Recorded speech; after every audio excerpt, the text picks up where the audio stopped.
What if emotional intelligence isn't about what you know, but about what you're brave enough to feel?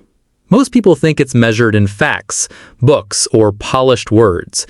But what if it's measured in moments? Those raw, unguarded seconds when you meet yourself. Not every riddle in this journey will have a right answer. Some might make you pause. Some might sting.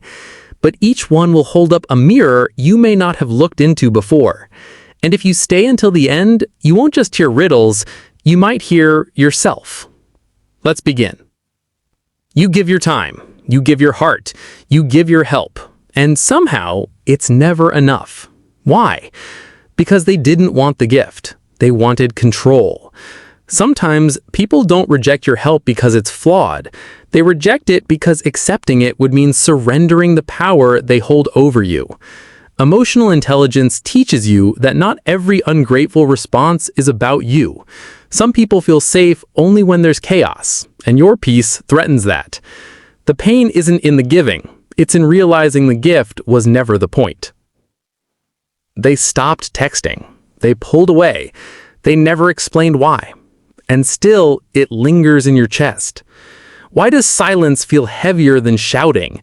Because silence can be a form of abandonment, dressed as politeness. The emotionally intelligent know that not all pain is loud. Sometimes the deepest cuts come without a single word. When someone ghosts you, they don't just leave. They steal your right to closure. Your confusion is valid, and silence doesn't always mean peace.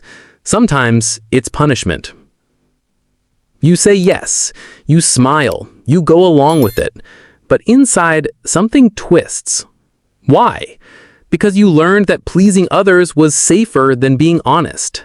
Maybe it came from childhood, or from a time when saying no felt dangerous. Emotional intelligence often hides behind politeness, but people-pleasing isn't kindness when it's rooted in fear. Real connection needs boundaries, not just smiles. If your kindness feels like currency, you're not giving, you're trading. And the cost is your truth. Pause here. Not to think harder, but to feel deeper. Which riddle made your chest tighten? Which one stirred something you didn't expect? This isn't a race to the next answer. It's an invitation to notice the ache, the memory, the truth you've been avoiding. If you're still here, it's because something inside you recognizes itself in these words. And that's not weakness. That's awakening.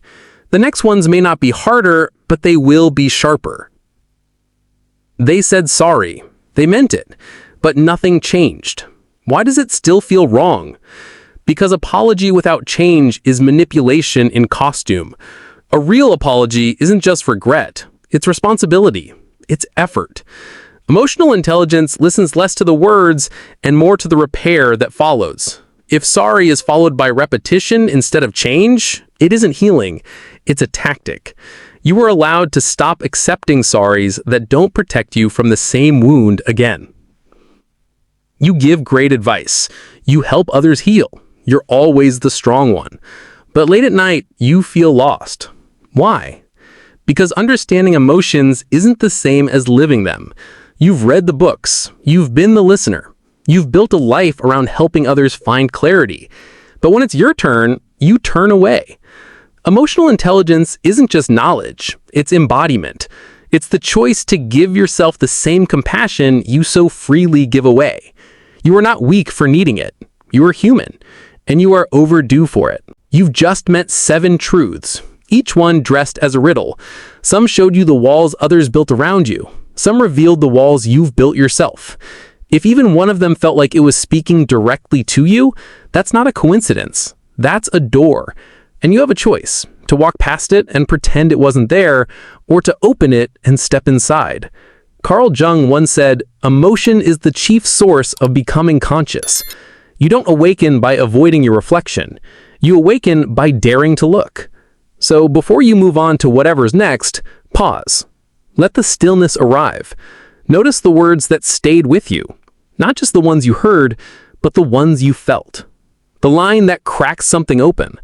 The question you didn't expect, but couldn't ignore. Maybe it reminded you of someone. Maybe it reminded you of you.